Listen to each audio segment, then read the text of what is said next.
बऱ्याच वेळेला आपल्याला पोटभर काहीतरी खायचं असतं, पण तामझाम न करता साध्यासुध्या पद्धतीने काहीतरी करायचं असतं, पण पोटभरीचं हवं असतं.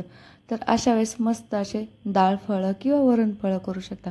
तर इथे 1 वाटी तुरीची डाळ स्वच्छ धुवून घ्यायची, त्याच्यामध्ये थोडी हळद आणि हिंग पाणी घालून 3 ते 4 शिट्ट्या करून छान डाळ शिजवायची. तोपर्यंत इथे कणिक मळायची. कणिक मळण्यासाठी 2 वाट्या गव्हाचं पीठ घेतले आहे. चवीनुसार मीठ घालायचं, छान घट्ट गोळा मळून घ्यायचा. अशा पद्धतीने आता हा झाकून ठेवूया. डाळ छान शिजली का ते पाहूयात. बघू शकता डाळ मस्त छान शिजली आहे. अशा पद्धतीचे डाळ शिजवून घ्यायची. आता मी गॅसवर पातेलं ठेवलं आहे, त्याच्यामध्ये 2 चमचे तेल घालायचं, मोहरी घालायची.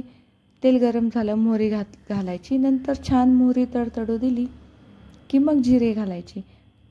छान मोहरी तडतडली की फोडणी छान अशी खमंग होते आणि आपल्या पदार्थाची चवही छान वाढते. जिरे घातले, हिंग घातले. हिंग थोडासा घातला कारण डाळ शिजतानाही घातला होता. आता हा जो मसाला आहे याच्यात आहे कोथिंबीर, लसूण, आलं आणि 1 मिरची घातली आहे. मिरची नाही घातली तरी चालेल, पण जर मिरची एखादी घातली की चव छान लागते, मस्त मस्त चव लागते. एकदा घालून बघा. आता थोडंसं इथे मी कढीपत्त्याची पानं घातलेली आहेत. छान हा मसाला परतवून घेऊया. बऱ्यापैकी जरा 1-2 मिनिटं परतवून घ्यायचा अशा पद्धतीने. मग त्याच्यामध्ये आता आपण थोडंसं हळद घालूयात. आता हळद डाळ शिजताना पण घातली होती त्याच्यामध्ये, त्याच्यामुळे इथे मी थोडीशी हळद घालते. आता हळद घातल्यानंतर आता सगळे आपले मसाले घालून घेऊयात. आता इथे मी घालत आहे अर्धा चमचा लाल तिखट घालत आहे. लाल तिखट हे मिक्स आहे, बॅडगी आणि आपण जे ते लवंगी हे दोन्ही मिक्स करून बनवलेलं आहे. आता याच्यामध्ये अर्धा चमचा कांदा लसूण मसाला आणि घरातला जो मसाला असतो आपण जो वर्षभरासाठी करून ठेवतो तो अर्धा चमचा, असं छान मसाले घालून छान परतवून घ्यायचं सुंदर तेल सुटेपर्यंत. बघू शकता खूप छान झालेलं आहे. अशा पद्धतीने तुम्ही हे छान मसाले परतवून घ्या. आणि आता या स्टेपला इथे मी टोमॅटो घालत आहे. टोमॅटो खूप मऊ नाही करायचा, असं मस्त खाताना दाताखाली आला पाहिजे, छान लागतो हा.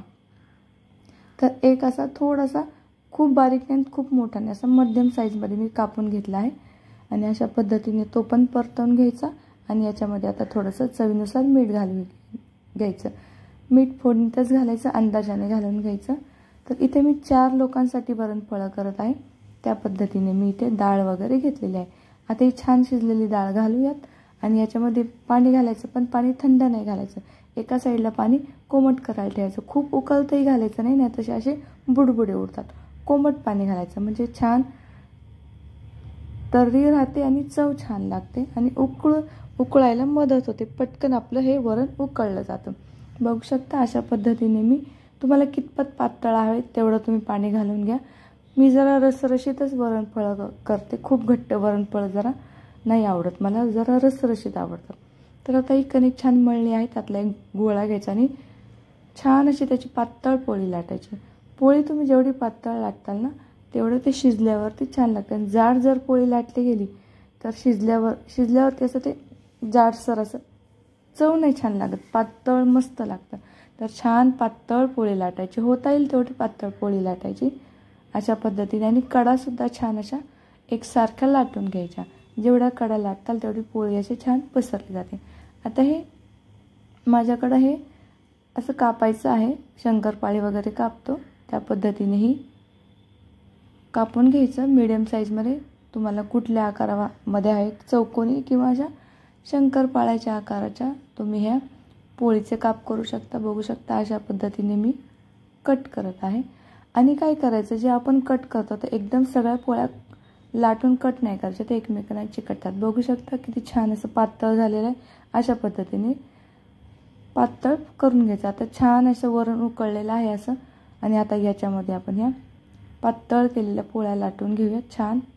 आणि काय करायचं, जेव्हा आपण एक पोळी लाटतो उकळी येऊ द्यायची, एक पोळी टाकायची, मिक्स करायचं. एकदम असं टाकत बसायचं नाही. एकदम टाकलं की ते एकमेकांना चकोल्या चिकटतात किंवा वरणफळ एकमेकांना चिकटतात आणि ते खाताना असं शिजलं जात नाही नीट. म्हणून एक पोळी लाटायची, उकळी येऊ द्यायची, असं मिक्स करायचं. परत दुसरी पोळी लाटायची, कट करायची आणि घालायची. अशा पद्धतीने छान असं एक एक पोळी टाकून झाली की मिक्स करून घ्यायचं. ठीक आहे. अशा पद्धतीने छान वरणफळ करून घ्यायची. मस्त कलर येतो, चव पण छान लागते. एकदम सगळ्या पोळ्या टाकल्या की मीडियम गॅस करायचा आणि छान शिजवून घ्यायचं. आता बघा उकळी आलेली आहे. आता दुसऱ्या पण पोळ्या टाकून घेऊया. अशाच पद्धतीने आपण सगळ्या पोळ्या मस्त टाकून घेऊयात. छान उकळी आली की मस्त लागतात. छान शिजल्या ना बारीक गॅसवरती तर चवीला खूप छान लागतात. तर बघू शकता अशा पद्धतीने तुम्ही करून बघा. व्हिडिओ आवडला असेल तर लाईक शेअर सबस्क्राईब करायला विसरू नका. छान उकळी आलेली आहे. आता शेवटची पोळी आपण याच्यामध्ये घालून घेऊया. तुम्हाला कितपत वरणफळ पातळ हवे त्यावर तुम्ही पाणी त्याच्यामध्ये घालू शकता. अशा पद्धतीने मी केलेले आहे. तर तुम्हाला कितपत हवे आहेत ते तुम्ही करू शकता. रसरशीत वरणफळ मला आवडतात, छान लागतात चवीला. त्याचा जो रस्सा असतो ना रस तो खूप छान लागतो. तो मस्त बरोबर मसाले वगैरे पडले ना त्याच्यामध्ये तर एक नंबर चवीला लागतो. तर अशी खमंग अशी फोडणी करायची छान मस्त आणि त्याच्यामध्ये वरणफळ टाकून घ्यायचे. बघू शकता खूप सुंदर झालेलं आहे. बऱ्याच वेळेला आपल्याला पोटभर खायचं असतं पण पोळी भाजी करण्याचा मूड नसतो. तर अशा वेळेस हे वरणफळ करा. मस्त वरणफळ त्याच्यावरती साजूक तूप टाकायचं. अशा पद्धतीने व्हिडिओ आवडला असेल तर सबस्क्राईब करायला विसरू नका. भेटूया, बाय.